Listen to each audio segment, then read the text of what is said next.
Régis Le Gorilla prend une sauce parce qu'il a fait une blague disant que, à cause des UGC qui vont être pris par Bolloré, que comment il va falloir se défendre, comme dans le film de Tarantino avec Mélanie Laurent. Donc du coup, il fait une blague là-dessus.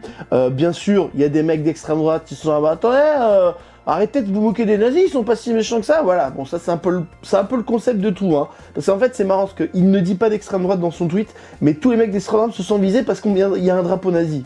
Peut-être un rapport ou pas? Je sais pas. En tout cas, je dis pas que tous les gens d'extrême droite sont nazis. Je dis ceux qui se plaignent. Et donc là, il y a un député, je sais même pas s'il est d'extrême droite, de droite, je sais pas. En tout cas, qui veut se plaindre. Donc bon, bah du coup, ça veut dire que ils se sont insultés. Et en fait, ce qui est marrant, c'est que le gars, en fait, Régis Le Gorilla, il a fait contre Kems.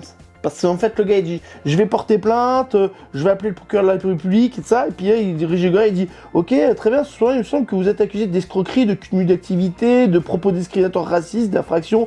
Et on revient sur le fait que ça serait bien que ceux qui ont... bon là, il a encore un casier vierge, le mec, mais il commence à avoir quand même pas mal d'affaires sur le dos, que ces gens-là arrêtent de parler au nom du peuple. Voilà, bon, c'est mon avis personnel, parce que je pense que pour être député, il faut avoir un casier vierge, c'est ça ma doctrine, c'est ça mon truc, mon vœu le plus profond, mais en fait, je trouve que Régis Le Gorilla, il est bon quand même, parce qu'il renvoie contre Kems à tout le monde, il est quand même très fort ce bâtard. Moi, je suis épaté à chaque fois.